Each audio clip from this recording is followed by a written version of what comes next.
जी हम लोग तो बॉलर हैं, आसिफ मैजिशियन था। एक ही जगह से गेंद अंदर आती थी, बाहर जाती थी।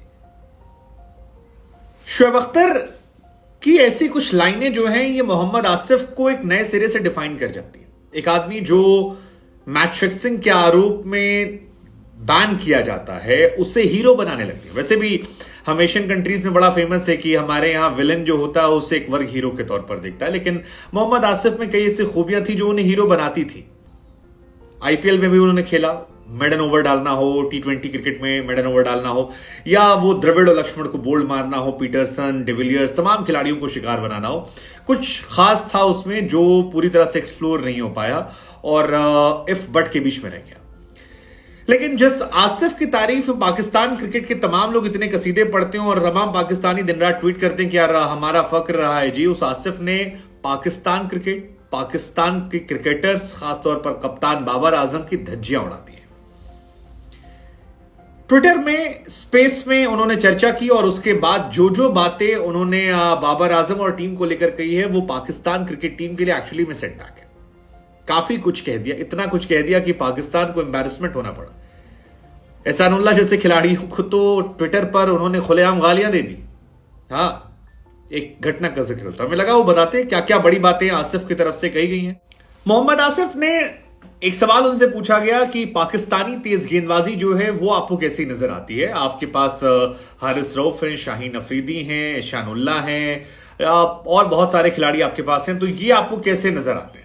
आसिफ का जवाब था कि पाकिस्तान के स्क्वाड में जो गेंदबाज हैं वो सब एवरेज है, इनमें से किसी के अंदर भी कोई ऐसी एक्स फैक्टर वाली खासियत नहीं है। और ये बात वो तब कहते हैं जब वो जानते हैं कि शाहीन और हारिस दोनों वहां मौजूद हैं। अब ये काफी कंट्रोवर्शियल स्टेटमेंट था, आप लोग क्या सोचते हैं हमें आप ये जरूर बताइएगा। खासतौर पर हसन अली को लेकर उन्होंने जो स्टेटमेंट दिया वो बहुत बोल्ड था। उन्होंने कहा कि हसन अली का सिलेक्शन टीम में सिर्फ इसलिए हुआ है क्योंकि वो बाबर आजम और उनके इर्द गिर्द जितने लोग हैं उनके साथ दिन भर खाते पीते उठते बैठते रहते हैं।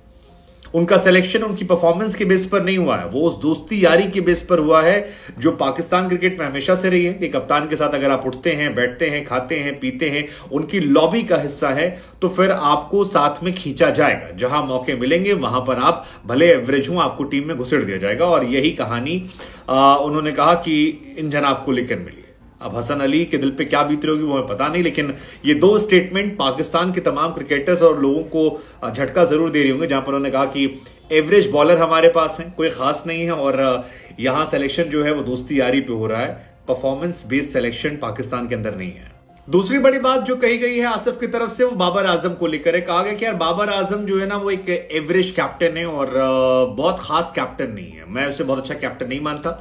बस पाकिस्तान का प्रॉब्लम ये है कि पाकिस्तान के पास कोई और दूसरा ऑप्शन नहीं है जिसे आप कैप्टन बना सके।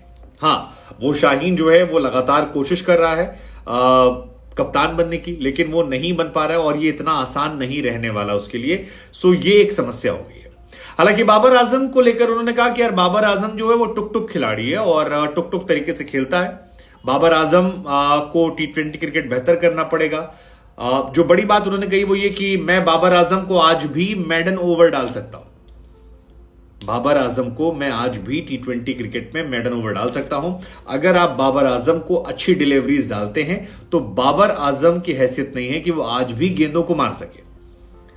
अब ये बात पाकिस्तान और दुनिया की नंबर 1 ओडीआई प्लेयर के लिए हो रही है। अभी तो नंबर 1 ओडीआई प्लेयर वही है, काफी दिनों से, 800 दिन से ऊपर है। सो उनको लेकर टी20 में कमेंट करना, क्योंकि पाकिस्तान में बहुत लोग ये कहते भी हैं और पाकिस्तान का वर्ल्ड क्रिकेट में कहते हैं कि बाबर आजम जो है वो काफी टाइम लेते हैं टी20 क्रिकेट में, थोड़ा टुक टुक खेलते हैं, समय लेने के बाद फिर आगे बढ़ते हैं। सो उसको लेकर आसिफ का ये क्लियरली बोल देना कि यार टी20 क्रिकेट में शॉट नहीं मार सकते और मैं 38-39 साल की उम्र में उनको मेडन ओवर डाल सकता हूं, बाबर के बल्ले से तो रन ही निकलेंगे अगर आप उनको अच्छी डिलीवरी डालेंगे।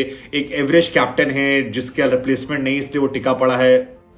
इस पूरे उसमें आसिफ की तरफ से और बहुत बड़ी बड़ी बातें, जैसे कि उन्होंने बताया कि यार बाबर आजम जो हैं वो उनको मैंने सेलेक्ट किया था जब वो आ रहे थे ZTBL ट्रायल में। उनका क्या, आप जाकर उनके पापा से पूछेगा कि किसने सेलेक्ट किया था। मैंने सेलेक्ट किया था, मैंने उसे 2 बॉल खिलवाई थी और 2 बॉल खेलने के बाद मैंने ही कहा था और उसके बाद मैंने उनसे कहा कि एक लड़का आगे जाएगा। हालांकि वो ये भी कहते हैं कि यार बहुत डॉट बॉल खेलता, पावर प्ले में इतना टुक टुक खेलेगा तो कैसे चलेगा। रिजवान पर वो प्रेशर बढ़ाता है, रिजवान के ऊपर सारा प्रेशर इनके पास आता है। आगा अली सलमान को लेकर कहा गया कि यार इसको तो मैं खिलाड़ी नहीं मानता, ये तो खिलाड़ी है ही नहीं, ये पूरा का पूरा वेस्ट ऑफ टाइम है, इसे खिलाड़ी मत बोलिए आप, ये फालतू प्लेयर है जो वेस्ट ऑफ टाइम है। वो कहते हैं कि आगा अली सलमान से ज्यादा रन तो मैं बना सकता हूं। हाँ, ये इनके स्टेटमेंट है कि ना वो बैटिंग कर पाता है ना वो बॉलिंग कर पाता है, और उसके बल्ले से तभी रन निकलते हैं जिस मैच में पाकिस्तान ठीक ठाक रन बना चुका होता है, अदरवाइज उसके बैट से रन निकलता नहीं है, and he is not a good player.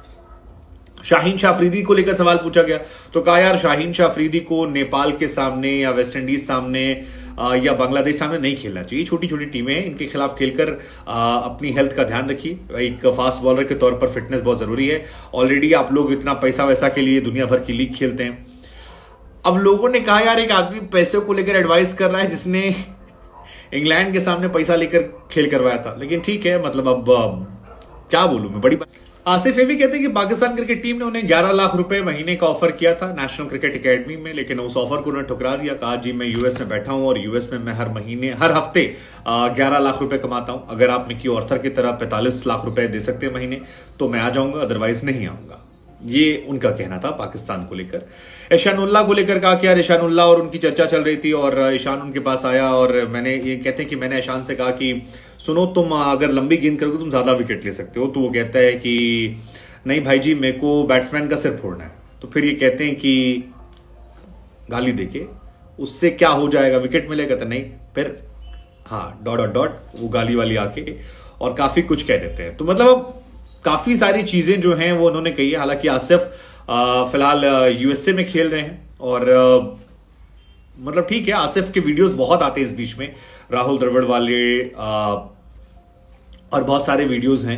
India में भी उन्होंने खेला है और अभी 14 सितंबर जब हमारा आया था तो उस दिन काफी लोगों ने शेयर भी किया था कि कैसे आसिफ जो है उन्होंने 4 विकेट लिए थे इंडिया के सामने। इंडिया और पाकिस्तान का जब फर्स्ट T20 मैच हुआ था तो उसमें उनके वीडियोस वायरल हुए थे।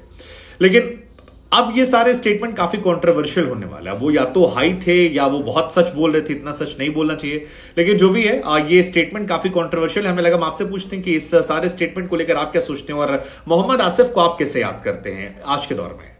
हालांकि अभी भी दुनिया के तमाम ऐसे बल्लेबाज हैं जो मोहम्मद आसिफ को बेस्ट बॉलर रेट करते हैं। हाशिम अमला ने हाल फिलहाल में कहा था कि वो दुनिया के बेस्ट गेंदबाज थे। उनके हाथ की ग्रिप और पोजीशन को डिफरेंस करना बहुत मुश्किल था कि गेंद अंदर आएगी या बाहर। वो गेंद को हवा में स्विंग करता था और अक्सर ऐसा था कि टिप्पा खाने के बाद गेंद लाइन लेंथ बदल लिया करती थी जो आप इमेजिन नहीं कर पाते थे और ये उन्हें बहुत ही क्रूशियल बनाना था। उन्होंने कहा कि कई बार ऐसा हो कि आपने गेंद छोड़ी तो ऑफ स्टंप पर लग गई और अगर खेलने की कोशिश की तो किनारा लग के स्लिप में चली गई। तो वो अपने आप टाइम में काफी लीथल सबसे मुश्किल गेंदबाज थे और उनके सामने खेलना बहुत मुश्किल था। और यही बातें ऑलमोस्ट सारे प्लेयर्स ने कही। शोएब अख्तर ने यही बातें कही थी कि यार उसको गेंदबाजी करना इंडिया के खिलाफ देखते हुए कराची टेस्ट में हम हैरान थे कि यार ऐसे कैसे वो गेंदबाजी कर सकता है। हालांकि आसिफ ने अपना करियर खुद बर्बाद किया। आसिफ ने 23 टेस्ट मैच खेले थे जिसमें 106 विकेट लिए थे 24 के औसत से। शुरुआत बहुत जबरदस्त थी, 71 रन देकर 11 विकेट लेना, 7 बार 5 विकेट प्लस ले चुके थे। वनडे में वो एवरेज प्लेयर थे, 38 मैच में 46 विकेट और T20 में भी एवरेज थे, शायद 11 मैच में 13-14 विकेट उनके जो रहे हों। T20 में 8 मैच में उनके नहीं, T20 में 11 मैचेस में 13 विकेट थे, IPL के 8 मैचेस में 8 विकेट उनके नाम थे। लेकिन उनकी गेंदें कुछ ऐसी थी जो याद रही और अब उनके वीडियोस बहुत आते हैं और अब उनका स्टेटमेंट जो है वो काफी वायरल हो गया है। डोंट नो मतलब क्या कहा जाए, हमें लगा हम आपसे पूछ लेते हैं। आपसे बेहतर तो कोई है नहीं, आप ही बताइए क्या सोचते हैं आप इस आसिफ के स्टेटमेंट को लेकर सारी बातें।